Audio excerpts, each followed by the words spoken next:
The Scottish collaboration is taking place from Monday the 5th to Sunday the 11th of December. So why not join us, and you might just find your next big obsession. Full details can be found at scottishmurders.com/collab.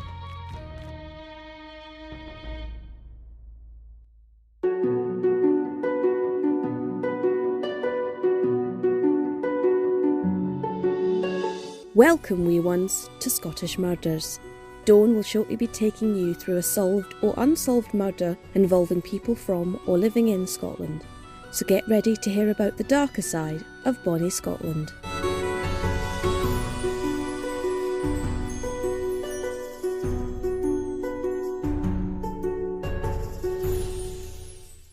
This episode was a listener request from Tara on Instagram. 21-year-old Henry John Burnett sat alone in a cell at Craiginch's prison in Aberdeen and contemplated the fact he was facing a death sentence. He had been sure that the best course of action was not to appeal the verdict, but to rely on a petition against the verdict that had been started and signed by many who felt the death sentence handed down to Henry had been so very wrong, and that the petition would see he got a reprieve. He had been so sure of that, but as the date of his hanging got closer, he was beginning to wonder if he had judged this very wrong. Thomas, or Tommy Guyan, and Margaret Henderson's relationship began like any other. They met and fell in love, eventually marrying on the 2nd of February 1957, when Tommy was 21 and Margaret was 19. Margaret had lived with and been brought up, along with her sister, by her grandmother, Annie Henderson. And so the newly married Tommy and Margaret moved into Margaret's grandmother's first-floor spacious flat at 14 Jackson Terrace in Aberdeen, a 9-minute walk north of Aberdeen city centre, as husband and wife. Tommy worked as a merchant seaman and was away from home a lot, so it likely suited the young couple to stay with Margaret's grandmother so Margaret wouldn't be alone when Tommy was at sea for long periods of time. Married life appeared to suit the couple, and they had a happy marriage, welcoming their first child in September 1958. However, cracks began to appear in the marriage eventually, due to Tommy being at sea so often and Margaret being left without her husband to raise their child. And so when Margaret announced she was expecting a second child, but that Tommy wasn't the father, the marriage was further strained, and the pair began to argue regularly. Margaret's second child was born in February 1961, and by this time Margaret, unable to carry on with her marriage as it was, had sought legal advice about divorcing Tommy. However, back in the early 1960s in Scotland, it was not easy for a woman to divorce a man. Tommy hadn't been unfaithful, he was not abusive, he had not deserted her. Margaret had merely fallen out of love with Tommy. And so sadly, there was no grounds for Margaret to seek a divorce from Tommy, and Tommy refused to agree to a divorce. And so Margaret felt she had no choice but to struggle on in a loveless marriage. In a bid to try and cope with the despair Margaret felt of being trapped in a loveless marriage to Tommy, in December 1962, she got herself a job working as a fish filleter for a fish curers in Aberdeen. It was here that Margaret and her 19-year-old colleague Henry, or Harry Burnett, first met, and the pair were instantly attracted to one another. With Tommy being away at sea so often, and for such long periods of time, it left Margaret and Henry to see each other very regularly, almost acting like they were husband and wife. And so, after a few months of Henry and Margaret seeing each other, the inevitable happened. Margaret left the flat she shared with Tommy and her grandmother, taking her youngest son Keith with her, and moved into accommodation with Henry at Skene Terrace, which was a 20-minute walk southwest of where she had lived with her husband and grandmother. I assume she didn't take her eldest son with her, but instead left him with her grandmother and husband, as it was likely Tommy would not have accepted she take their child with her. But as he was not the father of Margaret's youngest son, Keith, there was little he could do about her taking him. However, all was not quite as Margaret had expected when she left her husband to move in with Henry Burnett. Henry was a very jealous person and was quite unstable in his moods.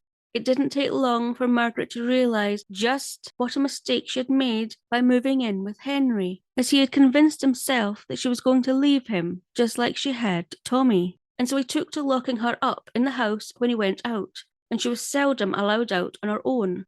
In the short time she had been living with Henry, Margaret had come to realise that she had to leave. She did not want to live her life this way, despite the strong feelings she still had for Henry. On the 31st of May, 1963, on one of the rare days Henry had allowed Margaret to go out on her own, an opportunity presented itself to Margaret, and she saw a way she could escape Henry, with the pair having lived together for just over a couple of months at this point. Margaret had bumped into her husband Tommy on this particular day, who had only recently returned from sea and was still heartbroken about Margaret leaving him, and so he asked her if she would return to him. Margaret instantly agreed and told him she would move back in with him that very day. And so Margaret set off with a spring in her step back to Skene Terrace to collect her son and her belongings.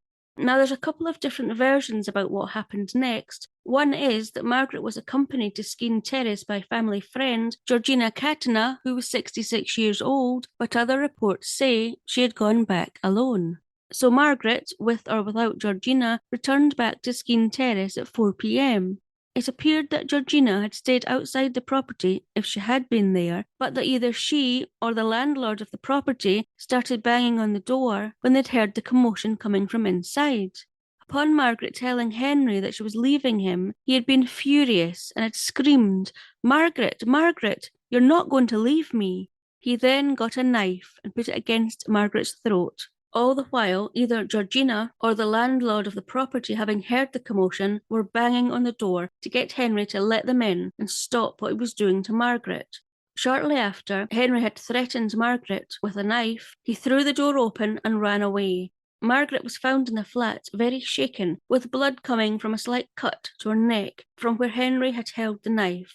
But she was helped to collect her son and a few of her belongings before heading to the flat at 14 Jackson Terrace, where her husband, grandmother, and eldest son were waiting for her. While Margaret was making her way to the flat at 14 Jackson Terrace, shaken but all right, Henry had first gone to his older brother Frank's work in a rage, where he had told him that Margaret had said she was leaving him and that he'd held a knife to her throat.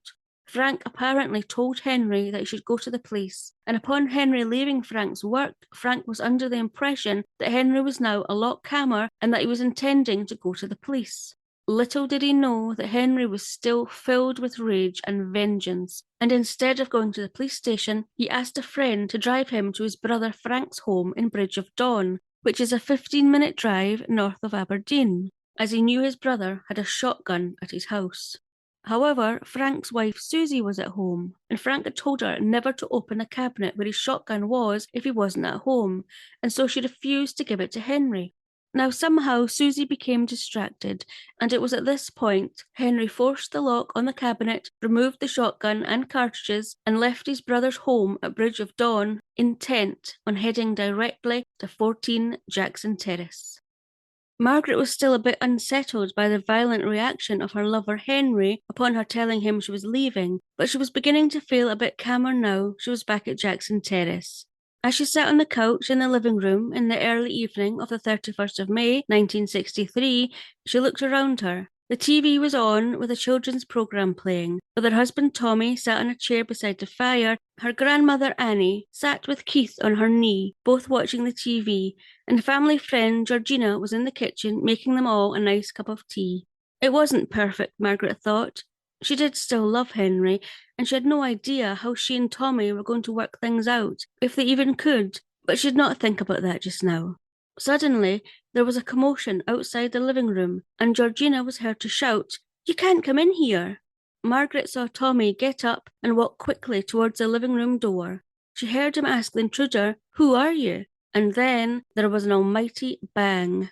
Everything happened so quickly then. Margaret saw her husband Tommy fall to the floor with his face covered in blood, and Henry appeared in the living room, brandishing a shotgun. He grabbed Margaret and dragged her out of the flat, down the close stairs, where he aimed his hastily reloaded shotgun at a 13-year-old boy who was coming up the close stairs as Henry and Margaret were running down. But the boy got out of the way, and Margaret was again dragged down the rest of the stairs by Henry. Outside, he dragged her along the streets until they came out at a petrol station, and he dragged her to a car that was being filled with petrol, where Henry said to the man filling the car, "Is this your car, pal? I'll take it now."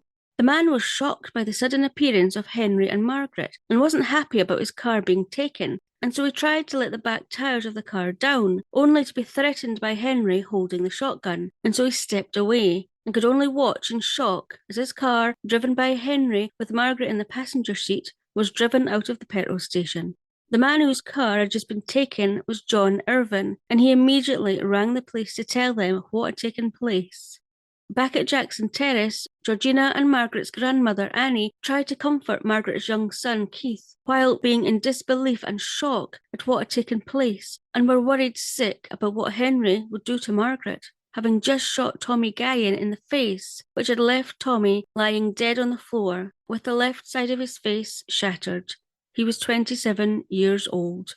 The 13-year-old boy who had been confronted by Henry in the stairwell had also called the police. So when they received the call from John Irvin saying that a man with a shotgun had stolen his car, following John giving them a description of his car, the police immediately sprang into action, and the description was circulated to all officers, and the car was quickly spotted heading north, leaving Aberdeen. And so the police gave chase. However, about 15 miles or 24 kilometres north of Aberdeen, Henry Burnett pulled the car over to the side of the road, but not before he had asked Margaret to marry him, and she had replied that she would. When Henry was approached by police officers, the rage that had consumed him not long before appeared to have left him, as he offered no resistance to being arrested, merely telling the police officers that, "It's me you want."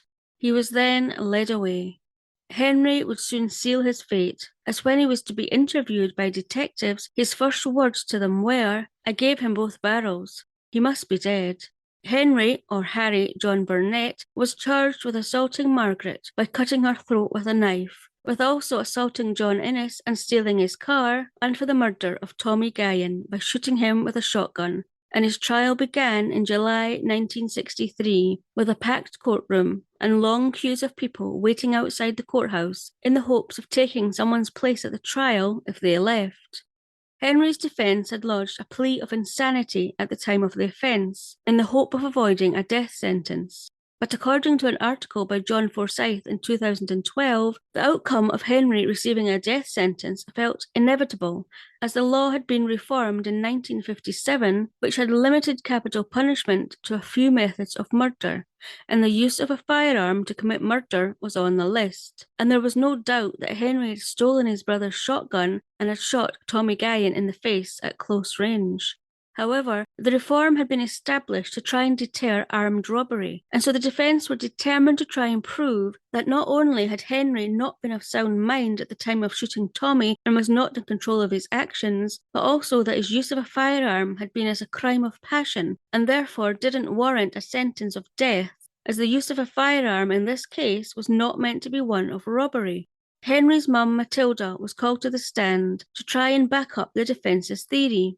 However, Matilda became extremely upset and began to cry uncontrollably when asked about Henry's school and background. Seeing his mum like this, Henry became angry and had to be grabbed by the two police officers sitting beside him, Henry demanding that his mother be let off the stand. He hated seeing her so upset. However, Henry's mum wanted to do what she could for her son, so she shouted to him, "Henry, it's okay, my loon. I'm okay." Loon meaning boy in Aberdeen.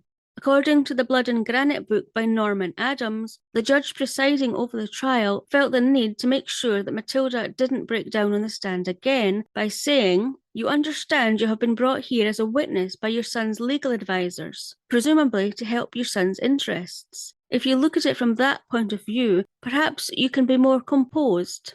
Matilda then went on to tell of Henry's troubled background, saying in a shaky voice that he had played truant from school regularly, that he had previously threatened both herself and his sister with a knife, and that he had attempted to take his own life in 1961 when he was a teenager, following the breakdown of a relationship. The court was also told, according to an article written by John Forsyth in 2012, that Henry had also attended hospital following trying to take his own life, but that he had left after being advised that he should admit himself into hospital as a voluntary patient, and apparently he had never acted on this advice. Matilda also admitted that he had been known to fly into an awful rage, and that at these times she had been frightened of him. As she left the witness box, Matilda looked over at Henry and smiled at him, and Henry smiled back, presumably to reassure her, but likely also pleased that his mum was now getting to leave the witness box. Henry's dad also took to the witness box and told the court how Henry used to take awful turns, going on to say that Henry could be very unpredictable, would just go mad, appear to lose focus, eyes just staring, and that he didn't feel Henry was responsible for his actions at these times. According to the Blood and Granite book, Henry's dad also said that Henry had been okay until he was 12 years old, following him having an accident. However, on cross-examination, it was quickly established that it had been Henry's legs that had been injured in his accident, not his head. As the defence was trying to establish that Henry had not been responsible for his actions at the time of shooting Tommy Guyan and that he had diminished responsibility, also called to the stand was Dr. Ian Lowett, who was a consultant psychiatrist at Aberdeen Sick Children's Hospital, and had not only been the doctor who had assessed Henry when he had gone into hospital following trying to take his own life and had advised that he admit himself voluntarily to hospital, but Dr. Lowett had also been asked to assess Henry's mental state at Craiginsh's prison 3 days after he had shot Tommy Guyan. Dr. Lowett was asked what his assessment had been of Henry when he had first met him following trying to take his own life, to which Dr. Lowett said that his diagnosis at the time had been that Henry was a psychopath who was depressed and needed treatment. But as Henry had entered the hospital voluntarily, he could not stop him from leaving before receiving treatment. He went on to say that it was likely Henry had suffered an injury to his brain at an early age. However, under cross-examination, he did say that he had no evidence of this, and it had already been determined that the accident his dad had referred to had injured Henry's legs, not his head, and it doesn't appear any other injury sustained to Henry's head had been mentioned by his family. Dr. Lowett advised that, in his professional opinion, Henry was suffering from psychopathy, explaining that it was a mental disorder which was recognised under the Mental Health Act, and that he believed Henry had been of unsound mind when he had attacked Margaret and shot her husband Tommy. He was then asked by the prosecution if he also believed Henry was of unsound mind when he had threatened John Irvine before stealing his car, to which Dr. Lowett said he was not prepared to comment on that. He did say that Henry's whole life comprised of impulsive, unconsidered acts, such as threatening his mum and sister with a knife and trying to take his own life, and attending hospital and then discharging himself against medical advice. Dr. Lowett also added that Henry also apparently had a fear of throttling people and that he had sought medical advice because of this, going on to say that, "I believe him to be insane insofar as he was incapable of considering the consequences of these acts." Although in the article by John Forsyth, Dr. Lowett also admitted that despite Henry's actions being impulsive, he believed he was aware of what he was doing, giving the example that Henry had travelled to and from his brother Frank's home in order to secure a weapon, the shotgun.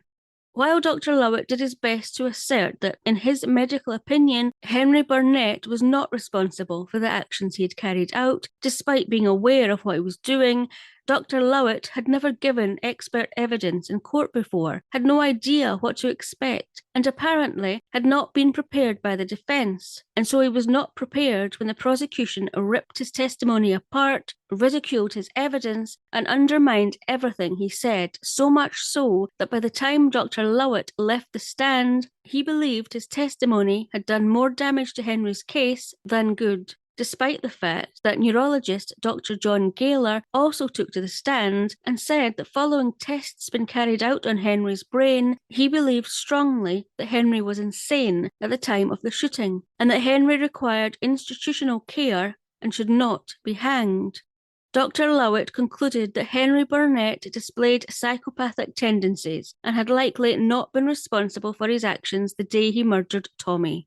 The evidence given by both Dr. Lowett and Dr. Gaylor, having been mocked and ridiculed in the court, had apparently also been mocked and ridiculed in the newspapers afterwards.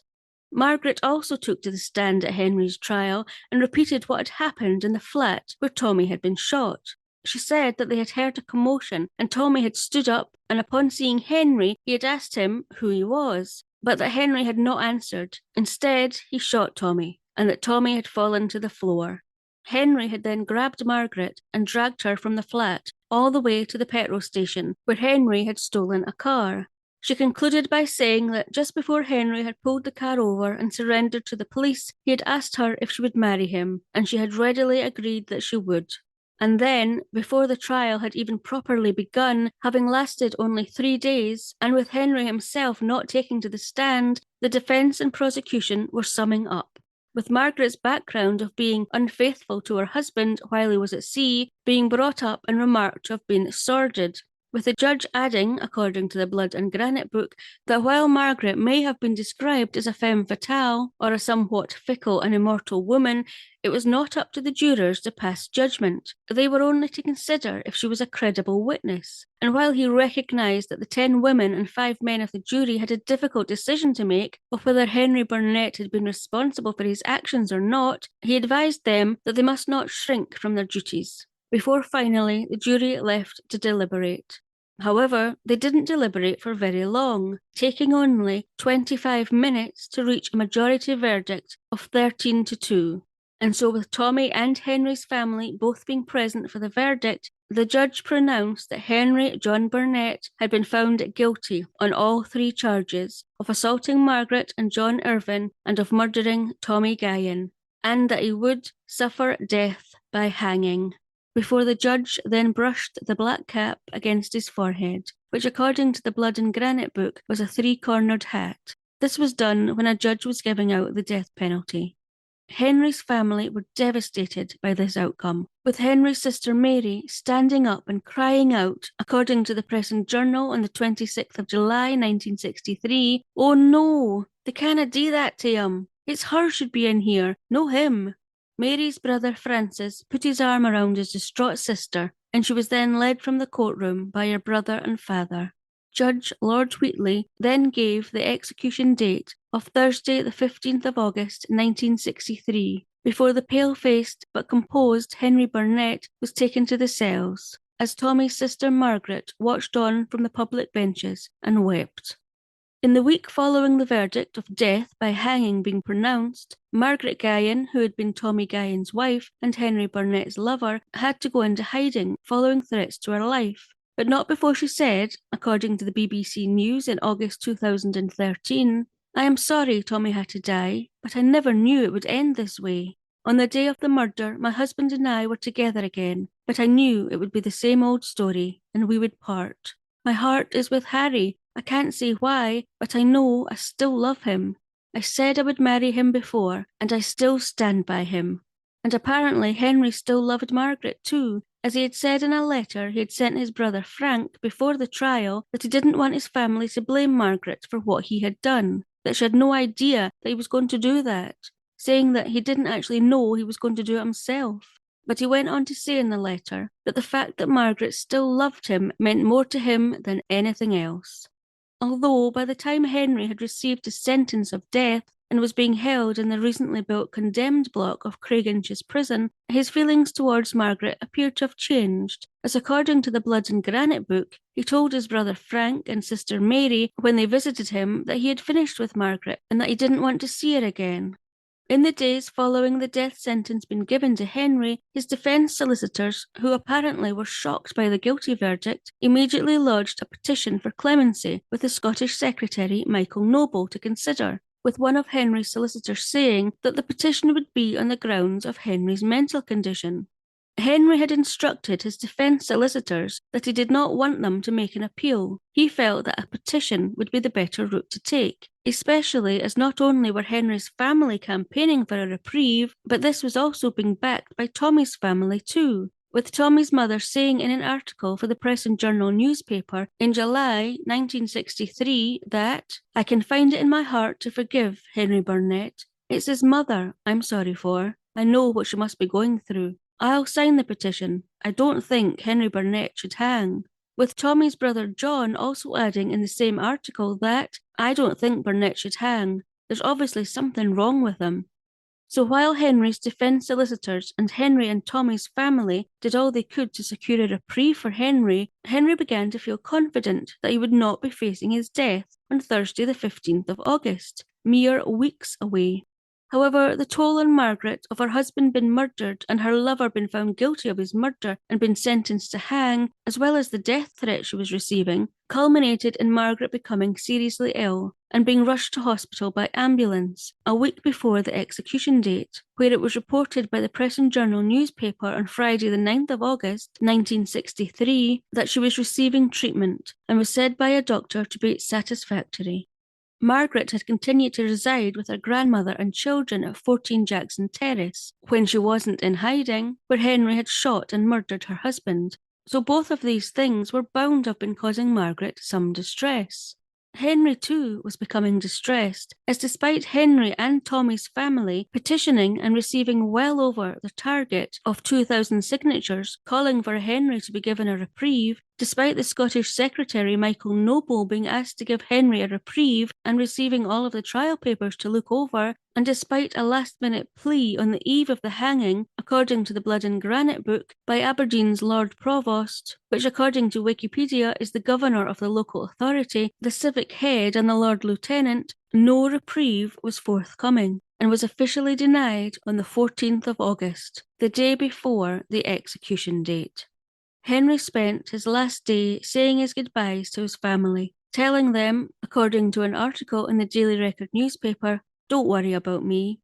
Despite Henry having told his family that his relationship with Margaret Guyan was over, apparently the pair met for one final goodbye in his prison cell the day before his hanging. After Henry had said his final goodbyes and was alone in his cell, he was given a drink of whisky and had apparently slept quite well that night. He refused another drink of whisky on the morning of his execution, Thursday the 15th of August, but had a cup of tea instead, before being taken to a room leading on to the execution chamber.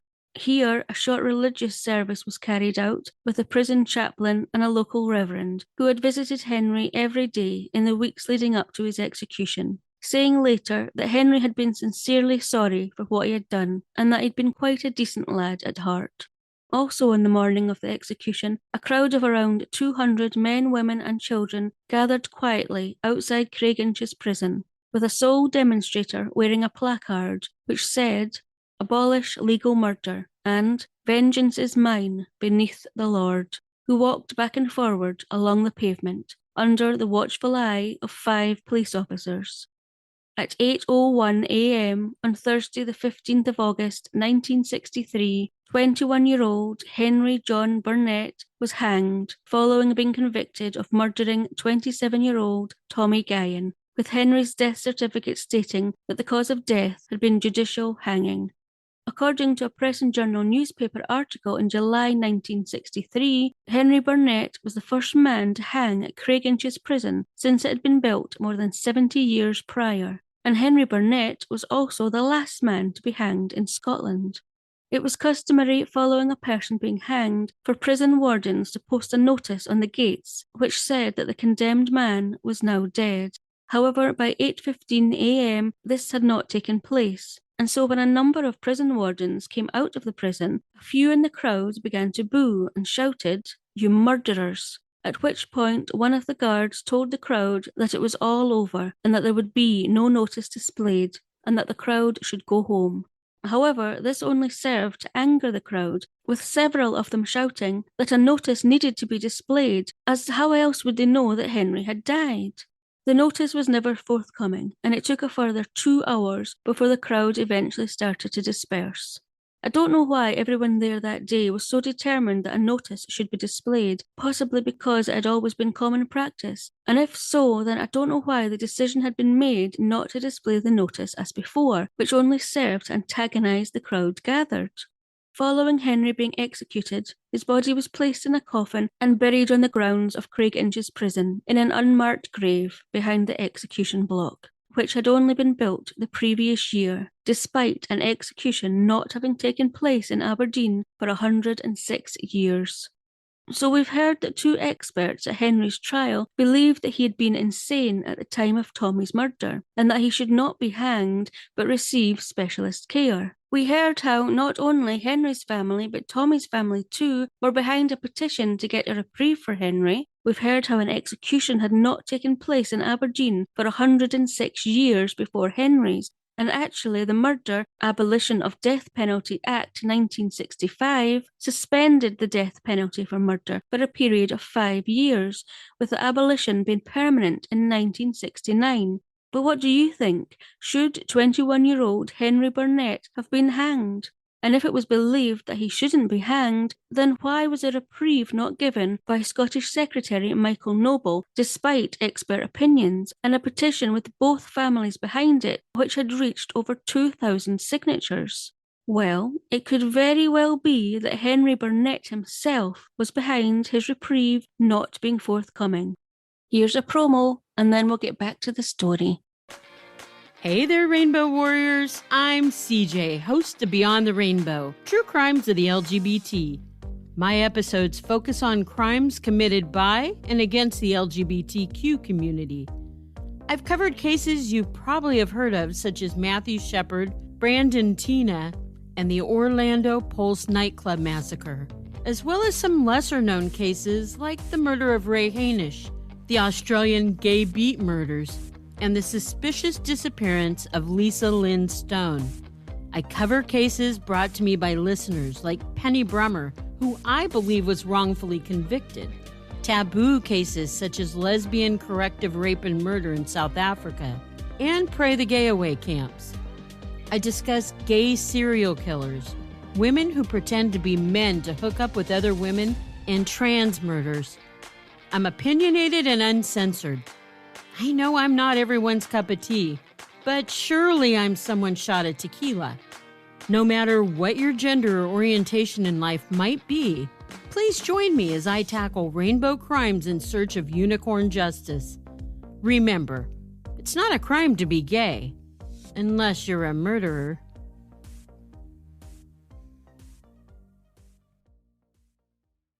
While Henry was being held in the execution block awaiting his hanging, he was being monitored around the clock by the prison guards. But little did he know that the guards were also recording everything he said, or anything they heard when Henry's family were visiting him, as well as taking copies of all correspondence that left the prison by Henry, all of which were sent to the Scottish Secretary to aid him in deciding whether to give Henry a reprieve or not.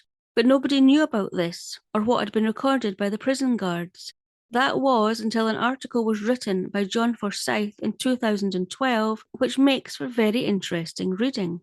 John Forsyth had not only set eyes on what was recorded by the prison guards, who were monitoring Henry, but also the correspondence that Henry had sent to his family. John Forsyth also tracked down a number of those who had been involved in Henry's trial, including psychiatrist Dr. Lowett, and this is what he found out. On the 7th of August 1963, 8 days before Henry was executed, 3 psychiatrists visited Henry to establish if he was sane enough to hang, with the outcome of this visit to help the Scottish Secretary decide whether he should grant Henry a reprieve and instead sentence him to life imprisonment. The psychiatrists confirmed that Henry was of a psychopathic personality, and that this psychopathic personality was to such a degree that it mitigated his responsibility for the crime he committed. So the psychiatrists were clearly trying to help get Henry a reprieve, saying in their opinion Henry was not responsible for his actions. So why hadn't the Scottish Secretary given Henry a reprieve?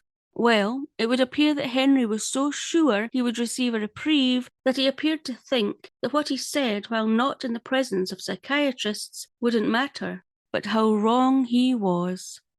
Remember I said that the prison guards were ordered to record everything Henry said or anything they heard? Well, it was reported by the guards that following the 3 psychiatrists leaving Craiginch's prison, Henry had said, "I knew exactly what I was doing. I thought no more of shooting Guyan than I would of shooting a bird." Clearly, he had fooled the psychiatrists. But we only had the word of the prison guards that Henry actually said this. Was there anything else that had led the Scottish Secretary to believe Henry did not warrant a reprieve? Yes, there was. Following a visit from his ex-lover Margaret, he wrote to her, and a copy of this letter also made its way to the Scottish Secretary, and it read, "What they were saying in court was a heap of rubbish about me being insane, even at the time."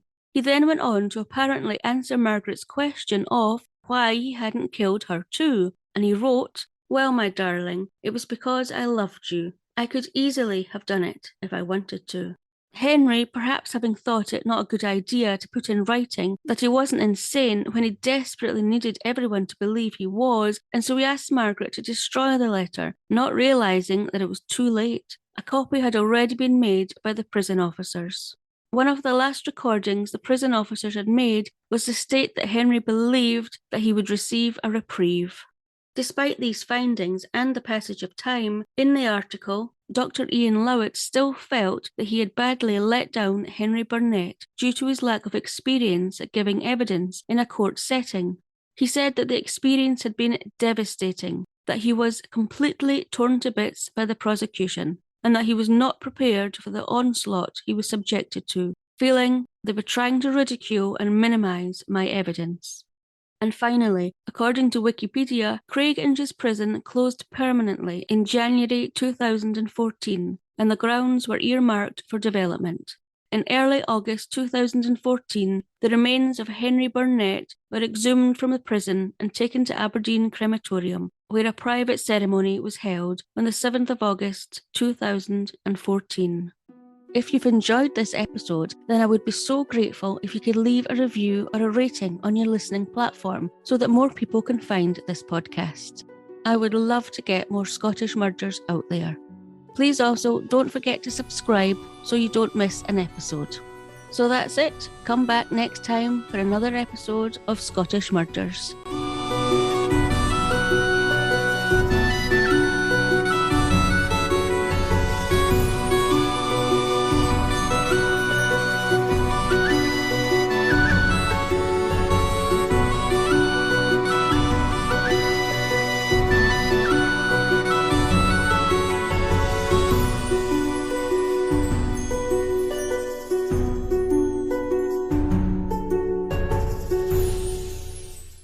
Scottish Murders is a production of Cluarantonn.